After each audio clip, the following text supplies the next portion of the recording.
Oke, baik. Hari ini kita pengen ngebahas dua aplikasi raksasa yang hari ini sudah pasti banyak digunakan sama masyarakat Indonesia.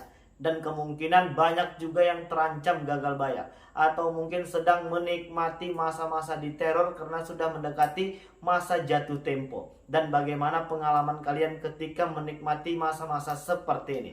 Dan yang jelasnya untuk orang-orang yang mungkin tidak pernah mendapatkan rasa stres atau mungkin rasa panik, sudah pasti akan menjadi buah pikiran. Apalagi puluhan pesan setiap hari menagih ke nomor handphone kalian. Apalagi yang hari ini mendapatkan pesan WA dengan gambar-gambar yang cukup menakutkan.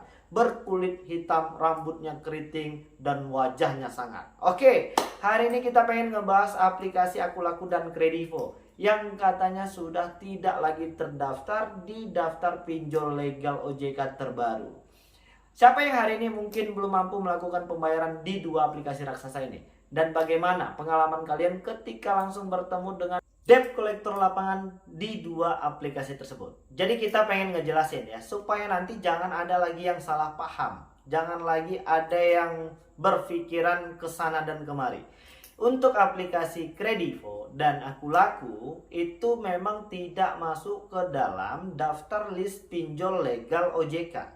Loh, jadi bagaimana Bang? Karena mereka masuk ke dalam produk-produk pembiayaan, bukan untuk produk aplikasi pinjol. Lantas kenapa dua aplikasi ini bisa melakukan pengajuan pinjaman uang Bang? Banyak juga yang sudah berhasil melakukan pengajuan pinjaman uang di situ. Oke, untuk yang pemakai Kredivo tentu akrab banget ya sama yang namanya aplikasi Kredivest. Jadi hari ini untuk yang meminjam uang di aplikasi Kredivo itu masuk ke dalam program Kredivest. Dan Kredivest tersebut masuk ke dalam pinjol legal OJK. Kalian bisa lihat di urutan keberapa Kredivest hari ini. Jadi udah cukup jelas. Kredivonya untuk produk pembiayaan, Kredivestnya untuk melakukan pengajuan pinjaman uang. Jadi udah cukup terjawab. Itu untuk di aplikasi Kredivo. Lantas bagaimana Bang dengan aplikasi Akulaku? Siapa hari ini yang belum mampu melakukan pembayaran di aplikasi Akulaku? Ayo, kalian bisa menuliskan pengalaman kalian ketika menggunakan atau mungkin masuk ke dalam masa-masa jatuh tempo. Bagaimana perasaan kalian ketika mendapatkan puluhan nomor handphone baru menghubungi kalian? Kalian bisa menuliskannya di kolom komentar di bawah video ini. Untuk di aplikasi Akulaku. Dan benar, hari ini aplikasi Akulaku tidak ada namanya, tidak ada listnya di dalam 102 aplikasi pinjol legal OJK berdasarkan rilis terakhir dari Otoritas Jasa Keuangan. Benar, aplikasi Akulaku tidak tertulis di situ. Untuk aplikasi Akulaku sama seperti Kredivo, masuk ke dalam produk pembiayaan. Lantas kenapa mereka bisa memberikan pinjaman uang Bang? Nah, di aplikasi Akulaku itu kalau kita nggak salah sudah bekerja sama dengan Asetku, ya kan? Dan yang menggunakan aplikasi Akulaku jelas paham benar ini ya, dan mungkin sudah kenal banget sama dengan aplikasi Asetku. Akulaku adalah produk pembiayaannya dan Asetku adalah untuk produk pinjam meminjam uangnya. Jadi udah cukup jelas, dan dua aplikasi raksasa ini sudah berlegal standing legal OJK dan terdaftar serta berizin. Jadi sudah terjawab. Lantas bagaimana Bang? Apakah dua aplikasi ini memiliki debt collector lapangan? Jawabannya iya, tapi tidak untuk di semua wilayah kerja Republik Indonesia. Masih hanya untuk di kota-kota besar saja, ya kan? Jadi kalian gak perlu panik lagi. Kalau seandainya kalian tinggal di gunung, di laut, di daratan, dan di segala macam dan jauh dari perkotaan, berkemungkinan besar belum memiliki debt collector lapangan, ya kan? Jadi kalian masih punya kesempatan untuk bisa mengumpulkan uang lalu membayar semua hutang-hutang. Yang jelas hari ini kalian tidak perlu panik berlebihan dan berhentilah gali lubang tutup lubang. Lantas bagaimana Bang bisa menghadapi ini dengan baik dan benar dan tidak salah lagi melangkah dan memilih solusi terkait tentang hutang di dua aplikasi ini? Kalian hanya perlu bersabar dan bisa melewati semua proses yang hari ini sedang kita jalani. Yang jelas jangan lagi gali lubang tutup lubang. Itu pesan terpenting hari ini supaya kalian nggak tambah pusing. Hari ini terkait tentang biaya denda dan bunga serta mungkin teror, intimidasi atau mungkin penagihan-penagihan yang mungkin sudah membuat kalian pusing tujuh keliling, kalian nggak usah lagi memikirkan itu. Fokuslah untuk kehidupan pribadi, keluarga, dan pekerjaan kalian supaya nanti hasilnya baik. Kalau hari ini kalian terus-terusan memelihara pemikiran yang negatif, maka semua yang akan kita kerjakan pun nanti hasilnya akan negatif. Jadi segala sesuatu yang hari ini menjadi sebuah masalah, kuncinya ada di dalam pikiran kalian.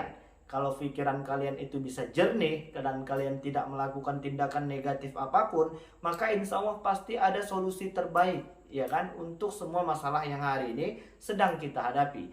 Jadi intinya kita memang harus memperbaiki pemikiran kita terlebih dahulu, ya kan? Jadi jangan mikir yang aneh-aneh dan jangan lagi membiarkan diri kalian itu terpuruk dengan pemikiran yang negatif.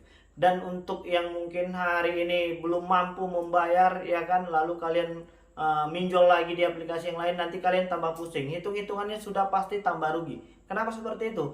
Karena setiap aplikasi yang kita gunakan hari ini sudah pasti ada biaya-biaya tambahannya. Sudah pasti akan ada denda dan bunganya kalau kalian telat dalam melakukan pembayaran. Dan yang pastinya akan bertambah banyak pesan-pesan baru yang masuk ke handphone kalian, yang ketika kalian baca akan pasti menambah beban pikiran kalian. Jadi udahlah, stoplah untuk membuat diri kita semakin sulit dengan pemikiran-pemikiran kita sendiri.